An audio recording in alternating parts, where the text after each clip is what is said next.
우리은행이 지분 일부를 대만 푸본생명에 팔기로 결정했습니다. 그동안 우리금융지주 주가에 부담이 됐던 대기 물량 문제가 상당 부분 해소될 것으로 보입니다. 한편 신동빈 롯데그룹 회장은 올 국정감사의 총수로는 처음으로 증인에 채택됐습니다. 주요 소식 최나리 기자와 더 알아보겠습니다. 최 기자, 우리금융 소식 먼저 좀 알아보죠. 대만 푸본생명의 지분을 매각키로 했다고요? 그렇습니다. 자회사인 우리은행이 보유한 우리금융 지분 4%를 대만 푸본생명에 매각하기로 한 것인데요. 해당 지분은 지난 10일 우리금융지주가 우리은행의 손자 회사였던 우리카드를 자회사로 편입시키는 과정에서 우리은행이 취득한 것입니다. 네, 지분 매각 이유는 역시 주가 관리 차원이라고 봐야겠죠. 네, 대규모 주식을 장내에서 팔 경우 시장의 신주가 대거 풀리는 오버행, 즉 대량 대기 매물이 부담으로 작용합니다. 다시 말해 우리금융 주가에 부정적인 영향을 줄 수 있기 때문인데요.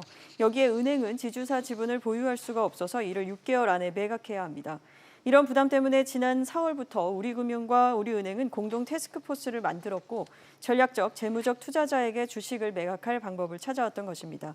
우리금융 측은 해외 장기 투자자를 성공적으로 유치하게 됐다고 지분 매각 소감을 밝히기도 했는데요. 나머지 지분을 매각할 투자자도 조만간 찾을 계획인 것으로 알려졌습니다. 네, 이제 국감 시즌이 되면은 매번 재계총수 증인 채택 여부가 관심사인데 재계총수 가운데 신동빈 롯데그룹 회장이 처음으로 채택이 됐어요. 네, 국회 보건복지위원회는 신동빈 회장을 다음 달 7일 열리는 보건복지비 국감 증인으로 채택했습니다. 보건복지위는 신 회장을 상대로 계열사 롯데푸드의 협력업체에 대한 거래상 지위 남용에 대한 의혹을 묻겠다는 계획입니다.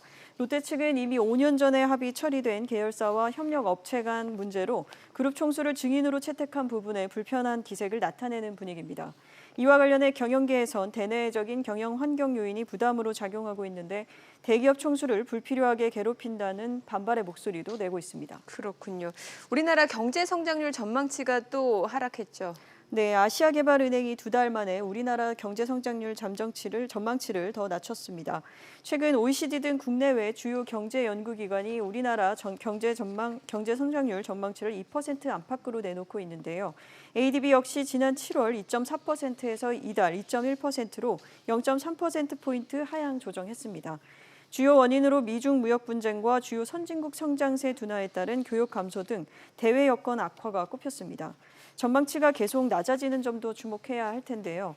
이런 추세가 이어질 경우 경제 성장률 전망치가 0.8%까지 떨어졌던 글로벌 금융위기 이후에 최악의 수준까지 내려갈 수 있다는 우려가 나오는 배경입니다. 네, 최 기자 잘 들었습니다.